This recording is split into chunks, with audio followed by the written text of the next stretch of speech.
My name is Lucy, an unremarkable soul who takes pleasure in life's idleness. Just yesterday, I was munching on fried chicken while responding to a post that asked, what would you do if a zombie outbreak occurred? Today, the outbreak is upon us. As luck would have it, my parents are off on vacation in M country, leaving me without water or food, and I have a plump cat to care for. If things continue like this, I'll either be devoured by zombies or starve to death. One looking into the mirror, I see a face flawless and delicate, with a figure that is equally pleasing. Beside me, however, is Young Yu, my 18-pound cat who demands a feast daily. I decide to pour all the cat food I have onto the floor, empty all the water into pots and pans, and dump the cat litter by the corner of the wall. Still not enough. I also scatter all the snacks and meat in the house onto the ground. Well, this should keep Yang Yang alive for another 500 years. As for me, to avoid devouring my cat in a hunger-crazed frenzy and to preserve my appearance and flawless figure from wasting away due to starvation, I've decided to meet my end bravely. Dad. Mom. If you've been bitten, we'll be seeing each other soon. I shout, then leap from the first floor. Yes, that's right, I live on the first floor. Though it's not high, I still jump with the spirit of though my bones may shatter, I fear not, for my honor remains pure. 2-0, dear. All right, the disgusting zombies outside still manage to scare me. I quickly shut my eyes, trembling as I extend my arm toward a severely decomposed walking corpse. More zombies gather around me. Feeling a slight sting on my arm, oh my gosh. I've been bitten.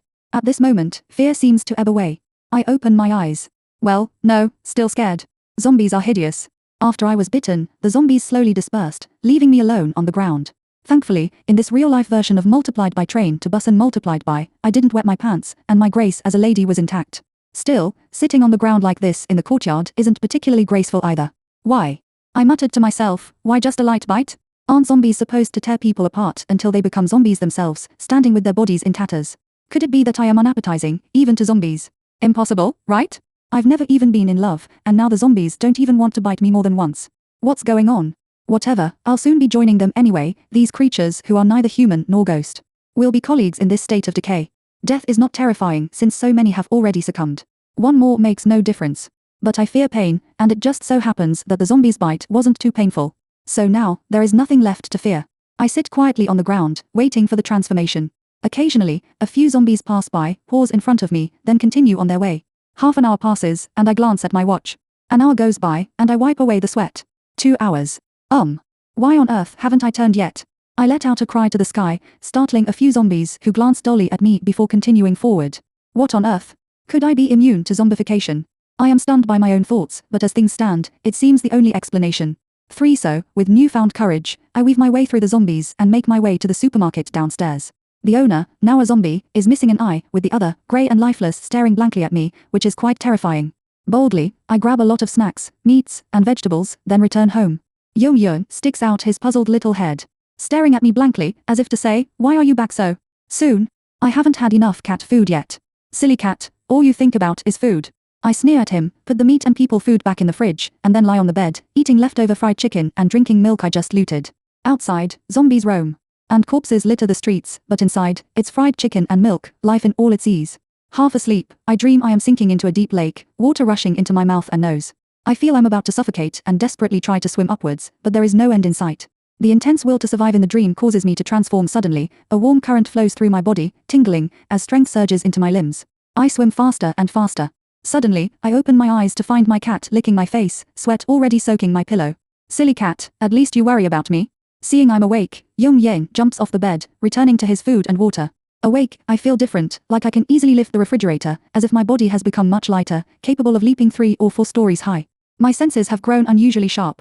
My eyes have changed from black to a light amber, and my skin has gone from rosy to an unhealthy, deathly pale. Oh, I have turned into a zombie, but I am still conscious and have no desire to bite anyone. This truly is a stroke of luck. Am I not the embodiment of immunity? Great, now I, Lucy, can continue to embrace idleness. For life goes on, and with my divine gift of immunity, I have embarked on a daily life of indolence. My cat now weighs 20 pounds but has contracted ringworm, cursed, stinky feline, falling ill at such a time. I scold the creature while pushing a small cart downstairs in search of a pet store. Must have ringworm medicine, I mutter. Entering a pet shop, I find a few zombies gnawing on something, but I pay them no mind. After a month of watching zombies devour humans, I was initially sickened and terrified. Now, it's no longer alarming, merely a matter of indifference. Ignoring the zombies, I begin clearing out the pet store. In the past, I could never have afforded these items, but now, the pet store is mine. Navigating through obstacles, I return home with 2 carts brimming to the brim. Yongye's eyes light up at my arrival, as if to say, Dear master, you're finally home. What delicious treats have you brought me? To administer the ringworm medication, I bribe Yong Yen with a can of fresh meat. Greedy cat, it disregards everything for a can of food. After some effort, I am hungry myself. Unable to cook and lacking any kitchen tools, I can only open a packet of self-heating rice I acquired 2 days ago. Ugh, it's dreadful. I long for hot beef and lamb, sobbing. Living without good food is worse than being bitten by a zombie. After eating, I finally decide to do something. Idleness is unbearably dull. I've been idle for a month. 5. Is there anyone in need of supplies?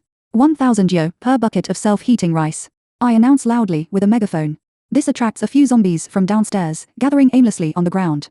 But what good does gathering do? They won't bite me. No one responds. No one responds. No one responds. Has everyone perished? Although money is useless in the apocalypse, it will eventually end. I might as well use my special abilities to make some money during these times, stock up, and turn my small home into a mansion. But it seems no one is giving me that opportunity. Building 31, apartment 1131. I'll buy 100 buckets. A voice from the northeast calls out, causing the zombies to rush toward the sound. Business is coming. How exhilarating. All right, just a moment. I push my cart to the nearest large department store. I'm not driving because I don't know how, and I couldn't find an old tricycle nearby.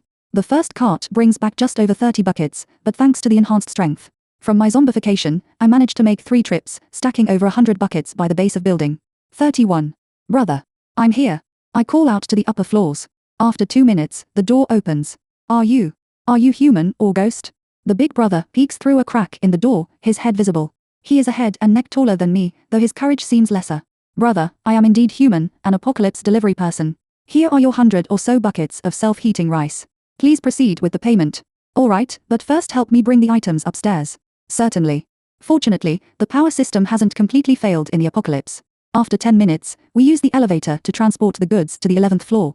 The big brother produces over 1,000 yo in cash. I don't have that much money at home, but I have a lot of gold. Can I pay you with gold? I ponder for a moment. Gold is always a circulating currency. It's acceptable, so I nod. The big brother returns with 10 gold bars, which makes my eyes shine. Wow. What generosity. In the end, the big brother, tearfully, orders 10 more buckets of water, giving me a total of 20 gold bars. Thank you so much.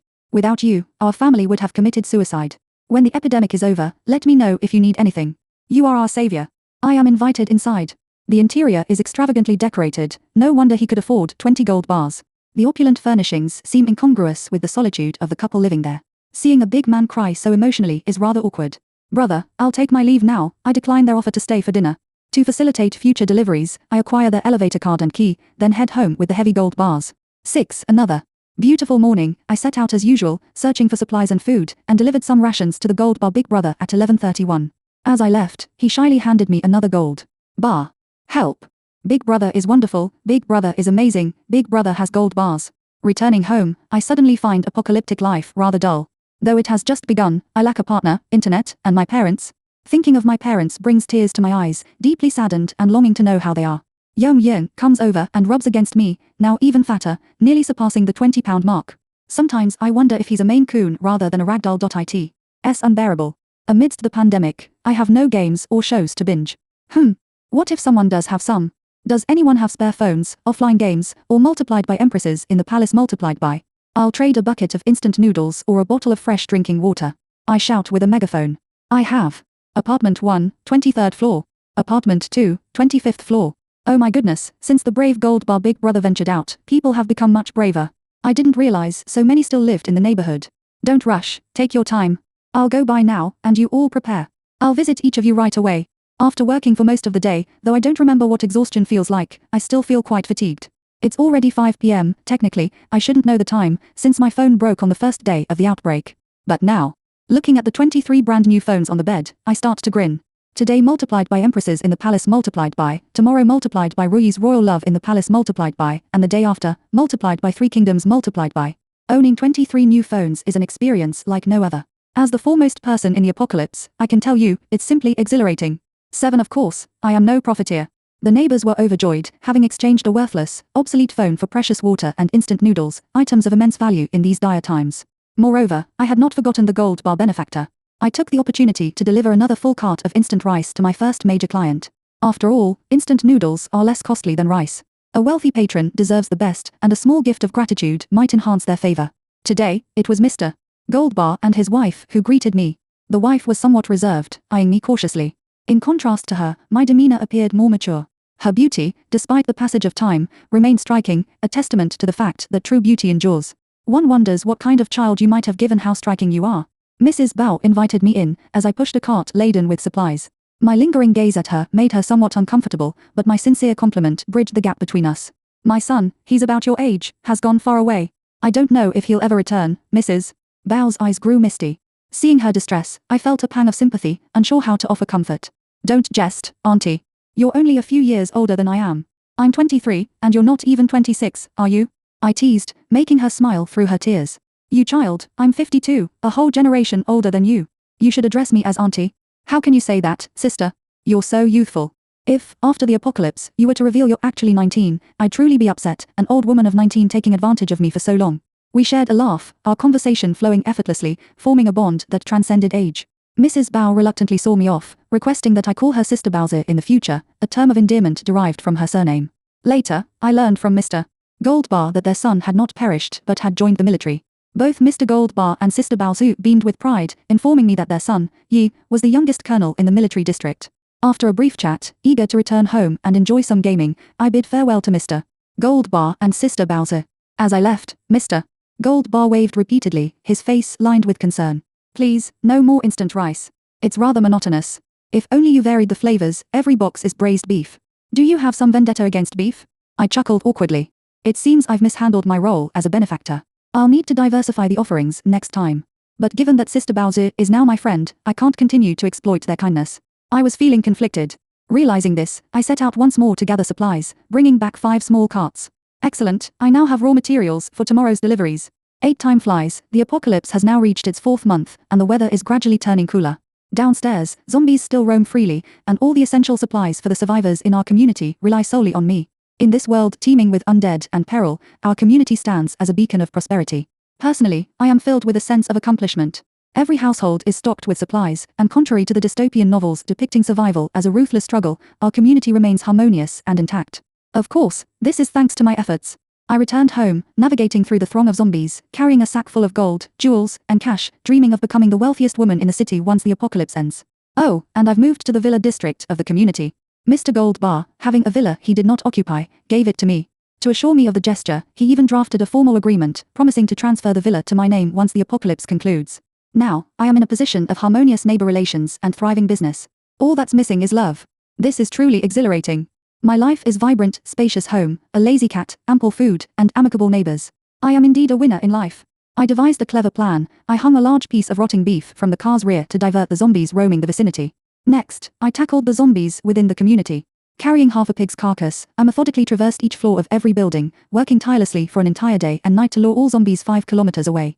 Watching the horde devour the rotting meat through the rearview mirror, I shuddered. The sight was terrifying. What if I were one of them? Oh, I am indeed one of them, albeit the most beautiful among them. Ha ha. Since the zombie bite triggered a genetic mutation, my physical abilities surpass ordinary limits. I am immune to the zombie infection and possess immense strength, so despite the exhausting day and night, I remain unwearied. With the zombies diverted, I swiftly returned to the community, closed the gates, and with the help of some skilled residents, fortified the area. Our community has finally achieved the goal of clearing all zombies. 9 in the following week, I taught myself to drive and brought all the nearby cars to barricade the entrance to the community tightly. No fly could enter. Impenetrable fortress. I took immense pride. I took up the delivery speaker, noting that zombies had become unresponsive to my voice. Thus, shouting freely was no concern. Dear friends and neighbors, the zombies have been cleared to 5 kilometers away. Your activity zone has expanded from within the buildings to the community. However, do refrain from leaving the buildings as zombies are sensitive to human scent and may be drawn back here. Fortunately, the community is now quite safe, so you can relax a bit. Believe that the apocalypse will end soon. A window opened, and a thumb was raised in approval. Soon, several more windows opened. Finally, all windows were open, and countless thumbs appeared. The apocalypse is a silent and cruel world, but even in such times, humanity endures. Though the world is harsh, human compassion prevails. A handwritten banner was lowered from Mr. Goldbar's window, inscribed with 6 words, "Thank you, hero."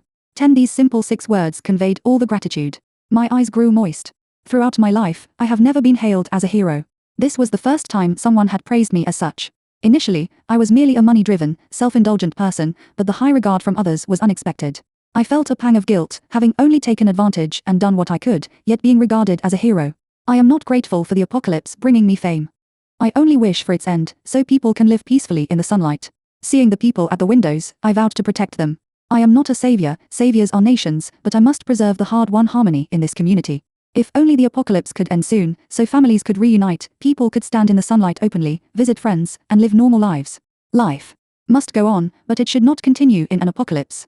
I do not wish to selfishly bask in the sun while the rest of humanity suffers. I want to enjoy it together with everyone. With tears in my eyes, I took the speaker and instructed them, currently, fruits and vegetables are unavailable, but you can buy seeds to grow your own. Meat is also scarce and mostly spoiled. I will deliver supplies to the elevator areas of each building daily, divided by household. Each person will receive a portion of water and other staple foods. Start by collecting your supplies from the first floor. After taking what you need, return the cart to the second floor, and so forth. This way, I can manage it more efficiently and ensure each household receives their daily necessities. If anyone fails to distribute supplies fairly, you can report it to me using the speaker at 2 p.m. daily. I will personally deliver to those buildings. Given the urgency outside, I hope no one will risk exposing themselves to deprive others of their supplies. Reports of unfair distribution will earn triple the amount of supplies, at no additional cost. After delivering my lengthy announcement, my throat was dry. I went to the local shop, grabbed a bottle of juice, and drank deeply. Whether the neighbors heard or not, I had spoken my piece. In this apocalyptic world, I don't want the harmonious atmosphere I've worked hard to build to be destroyed. Then, I returned to the villa, feeling an emptiness. Perhaps it's because I lack a male companion. Despite my extensive search around the community, I haven't encountered any handsome men. My luck with finding a charming stranger remains elusive. 11 the next morning, I scoured the last remaining supplies from the nearby small supermarket, barely enough to stock the entire neighborhood and maintain basic provisions. I knew it was time to move on to larger areas and bigger supermarkets. At 2 p.m., I arrived punctually at the neighborhood entrance. Has there been any skimping on supplies? No one responded, no windows were opened. Excellent. This is exactly the result I wanted. I must admit, I now feel a bit like the neighborhood chief. No wonder the fortune teller said I had the qualities of a leader when I was younger. I could indeed be fit for such roles. The district chief is also a leader. I'm heading out to a large supermarket in the city with a massive truck. Everyone must stay inside the neighborhood.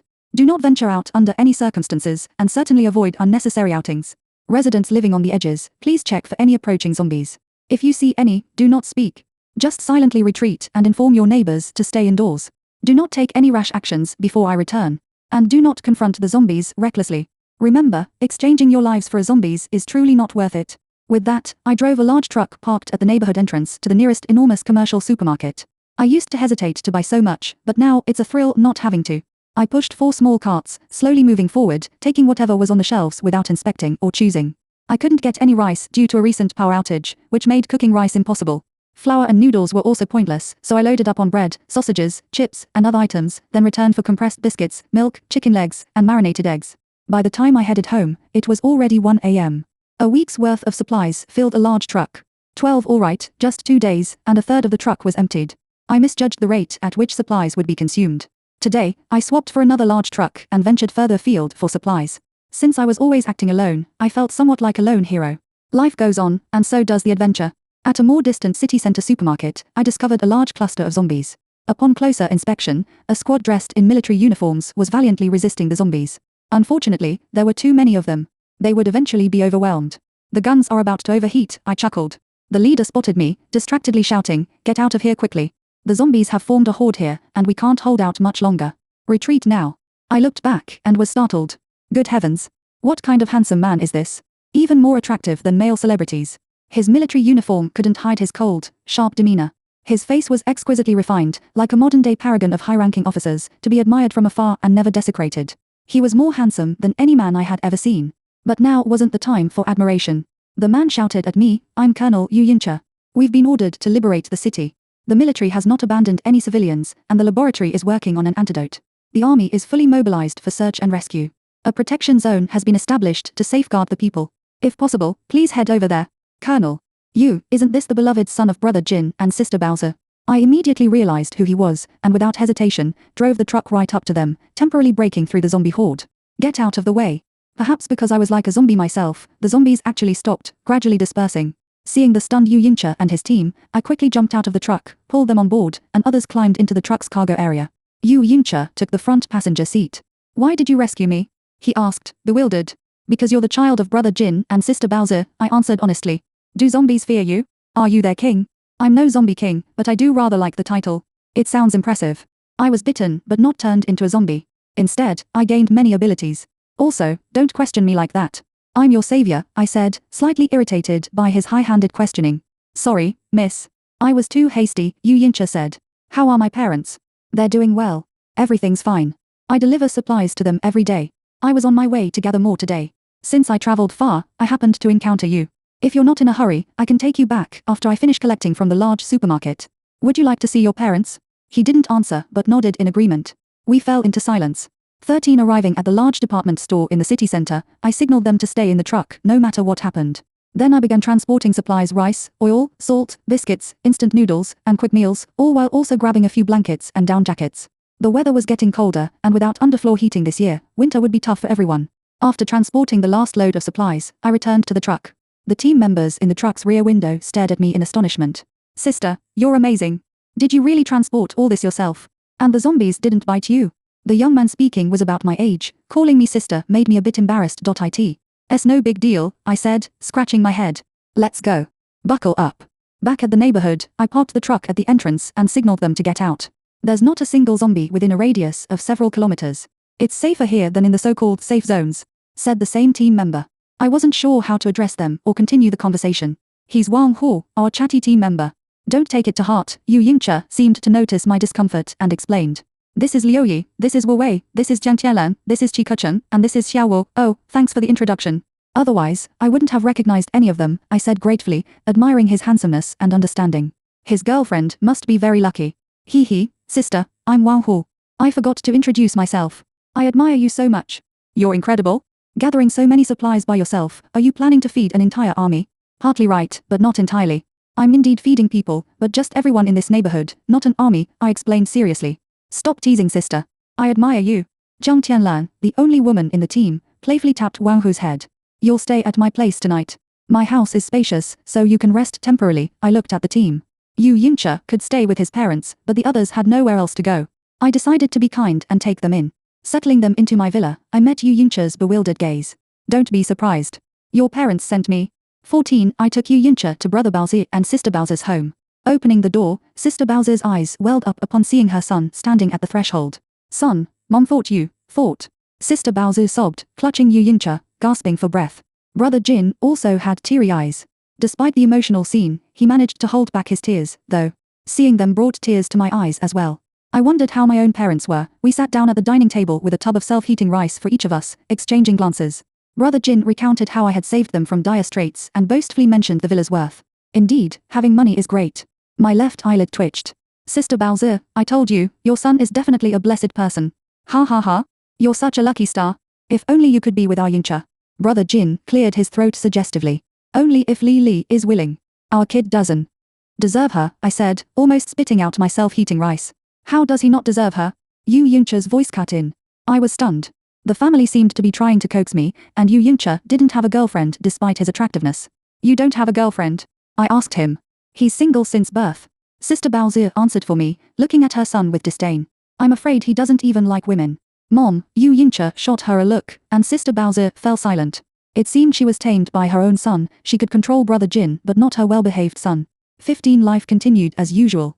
After dining with Sister Baozi and the others, I noticed Yu Yingcha had followed me out.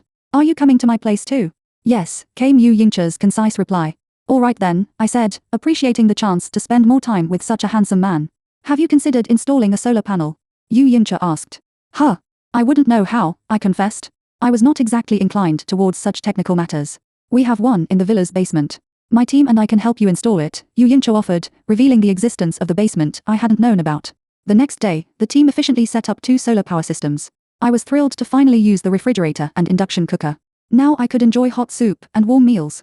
But what about the ingredients? After so long in the apocalypse, where would I find fresh food? The cold storage facility in the southern district uses solar power, specifically designed for emergencies like power outages. They might still have fresh meat, Yu Yingcha suggested. But there are tons of zombies there. Liu Yi exaggerated. Don't worry, I'll go myself. Just stay put, I reassured Liu Yi, smiling nonchalantly. Zombies? They were hardly a concern. I'll accompany you, Yu Yingcha offered. I looked at him with curiosity. You don't know the way, so I'll drive. So that's it, he was worried I might get lost. I thought you were going to protect me. Sigh, handsome men are always so clueless. Wow, the boss is blushing. The team teased in unison. Sister Li, you're amazing.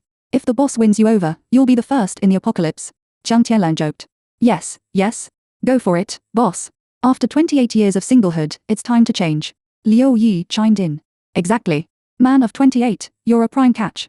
Sister Li, do you have a boyfriend? If not, consider our boss. If you do, think about breaking up for him. Wang Hu said with a grin. Quiet, everyone. Yes, boss? 16 Yu Yinche and I set off for the Southern District cold storage facility, with him driving and me in the passenger seat. Yu Yinche, why don't you date? I couldn't help but ask. Too troublesome, he replied tersely. Oh, I said, feeling awkward and deciding not to press further. If we encounter a lot of zombies, it could be troublesome. I'm not afraid, but you might struggle, so if things get tough, you should run and leave me behind. I'll be fine. Leave a woman behind. Lucy, you underestimate me? This seemed like the most sensible solution. Men's thought processes are so unpredictable, especially handsome ones. I found myself mesmerized by Yu Yinche's profile. Had he saved Norwa in a past life? He was simply too stunning. With a flawless 360-degree face, a pleasant voice, and a decent personality, such men only exist in novels and dreams. Noticing my gaze, Yu Yinche asked, is there something on my face? Oh, no, I just think you're exceptionally handsome, I complimented straightforwardly, causing him to chuckle. Has no one ever told you not to stare so openly at a man? Yu Yinche inquired. No, why? Afraid you might fall for him. His words made me blush. How was I supposed to respond to that? We continued in silence. Arriving at the cold storage facility, I quickly got out and told him to stay in the car. Wait here. Okay, Yu Yinche replied, glancing at me. Inside the warehouse, the solar power system was still functioning, and some freezers were operating normally. 17 We filled the truck with frozen meat, managing it smoothly and safely. Perhaps it had gone too smoothly. Life always brings surprises. As we were loading the last box of meat onto the truck, I felt a slight tremor. What's going on? I asked Yu Yinche, puzzled. Get in the car, quickly. Yu Yinche commanded, shutting the truck door as I followed suit. What's happening? I was bewildered in the passenger seat. Was it an earthquake? A horde of zombies, Yu Yinche explained. There's a massive gathering of zombies here. They must have smelled the fresh meat and are converging on us. Really? They're so perceptive. I checked the rearview mirror to see a zombie sprinting towards us. Why is it so fast? Maybe it was a long-distance runner in its past life. Now's not the time for jokes. Seeing such a fast zombie for the first time scared me. What if it catches up? We can't outrun it, Yu Yinche said, stopping the truck. He drew his sidearm, opened the door, and got out. Switch places, quickly. You drive. As the zombie horde closed in, Yu Yinche shot the fastest one in the head. Without time to admire his marksmanship, I quickly took his place in the driver's seat. Yu Yinche, let's go. Yu Yinche swiftly returned to the passenger seat, rolling down the window to deal with the zombies outside. What do we do? There are so many. I shivered as I looked at the horde in the rearview mirror. We can't go back. The neighborhood will be at risk. Can't fight them all. We'll take a shortcut. Yu Yinche turned the steering wheel sharply. In the sudden motion, we pressed against each other, and he gently cushioned my head to prevent it from hitting anything. I stared at him, mesmerized by his looks. Now's not the time to admire me. When we're safe, you can look all you want. Yu Yinche snapped me out of my daze. Oh no. How embarrassing. 18 I followed Yu Yinche's directions down a secluded, winding forest path. Unsure where it led, Yu Yinche continued to fire at the zombies, though their footsteps grew fainter. Apparently, zombies couldn't navigate turns. We had truly shaken them off. Yu Yinche, smiling, patted my head. Were you scared? No. Not really, just used to it. Ha ha ha. The unexpected head pat startled me. A handsome man's charm is undeniable, especially one as striking as him. Sometimes, you don't seem like a typical girl. You're brave, unpretentious, and even calmer than my female soldiers in a crisis.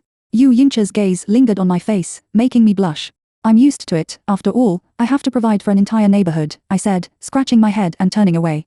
I appreciate your effort. My parents owe you their well-being. I felt a lump in my throat, unexpectedly emotional. Ha ha ha, you still haven't told me how you knew about this route, I laughed, trying to lighten the mood. The atmosphere had become quite intimate, as if a long-absent boyfriend had returned home to his girlfriend. This was my favorite place as a child. I grew up here. I see. I only moved here a couple of years ago and I am not very familiar with the area, so I benefited from your knowledge. Yu Yinche did not respond, keeping a vigilant watch on the rearview mirror. I remained silent as we navigated our way back to the neighborhood. Though we chose not to mention the incident in the truck, a subtle shift had occurred in the atmosphere. The team and I began sorting and distributing the frozen meat and other supplies efficiently. What used to take half a day was completed in an hour today. The power of teamwork was undeniable. 1-9 After distributing the supplies, we prepared a large pot of rice and used the induction cooker to make a steaming pot of beef soup. It had been months since we last enjoyed hot dishes. Today's chef was Mr. Yu Yinche. As the steaming food was brought to the table, my teammates and I were as excited as ever. Boss, you're amazing. I wonder who will be lucky enough in the future. Liu Yi praised. Yes, indeed. Wang Hu agreed. Enough with the flattery. You all just keep praising the boss. Can't you stay quiet even at the table? Jiang Tianlan said, looking disdainfully at them. All right, everyone dig in. It smells so good. I stepped in to smooth things over. These team members are quite amusing. Everyone devoured the food on the table with gusto. After months of cold rations, our eyes were a bit misty. In the midst of the apocalypse, resources are scarce, so today's hot meal felt incredibly precious. Lily, come with me to see my parents, Yu Yincha said, patting my shoulder. Seeing the knowing looks exchanged among the team, my face turned embarrassingly red. At Sister Baozi and Brother Jingtiao's house, they were grilling beef skewers on the balcony with a lighter, charcoal, and alcohol blocks. There's always someone better, and the older generation really knows how to enjoy life. I ended up eating quite a lot. During the meal, Yu Yincha and Brother Jingtiao went inside to chat about something, and both came out with somewhat grim expressions. Despite our inquiries, they didn't say much. After finishing the skewers, I returned to the villa alone while Baozi and Jingtiao kept Yu Yincha at their home. What could they have discussed so mysteriously?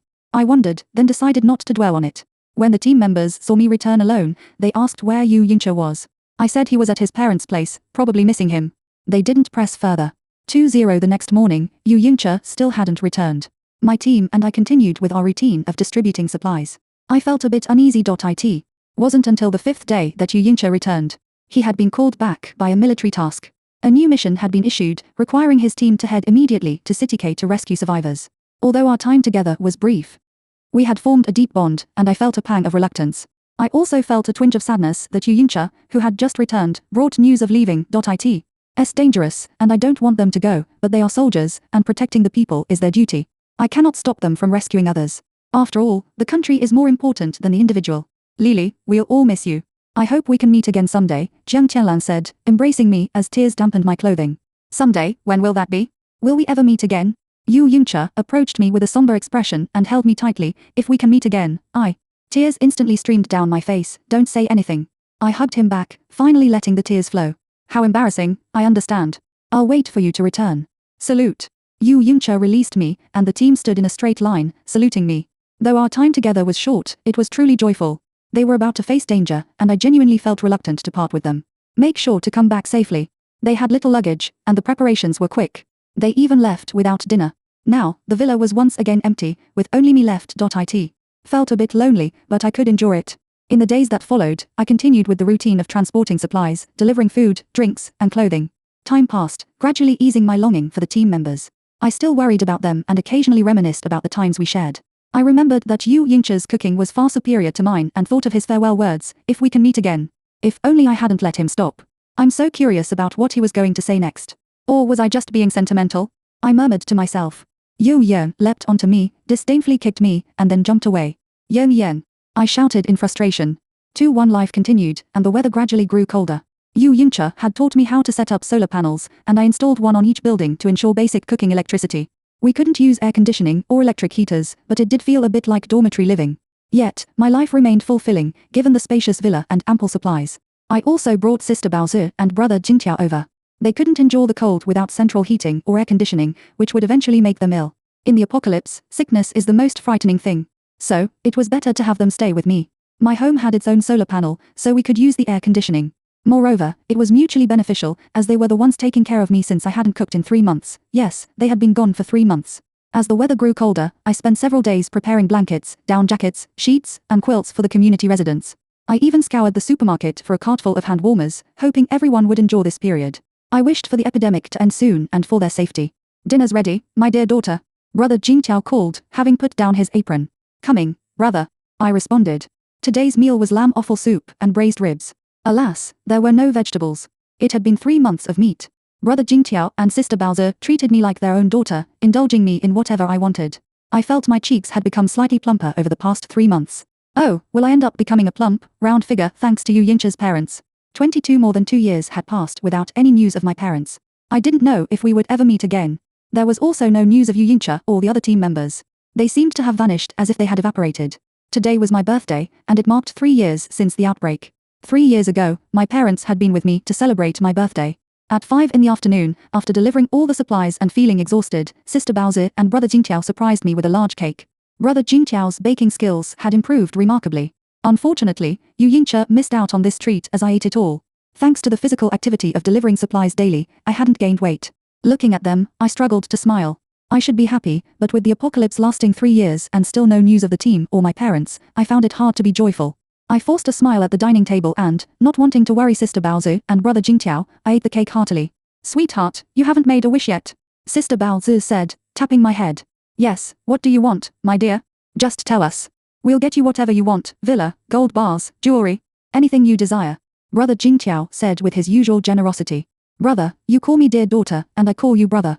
What's our relationship now? I said, smiling through my tears. Call me brother now, but who knows what the future holds? Just like this world is an apocalypse now, but it won't be forever. This cake is a cake now, but it might be bread inside. Stop speaking in riddles. If you can't speak properly, don't say anything. Sister Baozi scolded Brother Jingtiao. Knock, knock, knock. There was a knock at the door. Through the peephole, I saw a group of people, all residents of the community. I opened the door to find a man in his 40s, holding a delicate small box, smiling apologetically. Savior, this is a jade bracelet my family bought 10 years ago. It's your birthday today. We've been barely surviving in the community for 3 years. Without you, we would have perished long ago. We didn't dare go downstairs in the early years, and later you stopped coming up with supplies. We couldn't give it to you personally. If we don't give it now, we'd have to wait until next year. Please accept this with our sincere gratitude. 23 After the elder brother had delivered the gifts, he swiftly returned home. Immediately after, a stream of people began to squeeze through to present their own gifts: earrings, jewelry, mink fur, lipsticks, perfumes, donkey hide gelatin, red wine, car keys, property deeds. Each person approached with the most sincere gratitude. None felt their offerings were excessive. Rather, they all believed their gifts were inadequate. Thank you. Without your medicine, my wife would have passed away last year. We are truly grateful. Without you, how could we have survived? Happy birthday. Happy birthday. Our whole family prays for your peace and prosperity every day before the Buddha. Happy birthday. It seemed as if everyone had coordinated, risking their lives to come downstairs just to present a birthday gift, to express their thanks, and to wish me a happy birthday. My eyes welled up. In this apocalyptic world, the people I protect still stand beside me with heartfelt gratitude. Even in the apocalypse, humanity retains its warmth. Sister Baozi embraced me and helped me gather the numerous gifts. After the last person had departed, we returned inside. Everyone is truly so warm-hearted, I sighed. At that moment, I noticed that Brother Jingtiao was missing. Upon searching, I found him rushing downstairs, carrying a pile of red property deeds. Darling, I have over 20 properties. Pick whichever you like. Your sister has even more. Choose 5. I refuse to let anyone's gifts surpass ours. PFFT. Brother Jingtiao never fails to bring joy into my life. 2:04 that night. I tossed and turned in bed, unable to sleep. I thought of my parents, of each member of the team, of him. Longing always erupts in the dead of night.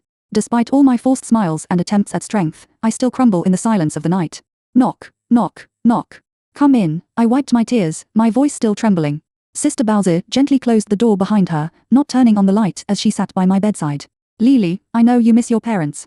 I understand your feelings. I am of a similar age to your mother. So, as a mother myself, I wish to talk to you. Don't find me bothersome. You've worked so hard these 3 years, giving so much for everyone. Today, I want to speak to you as a mother. Sister Baozi, please speak. I sat up.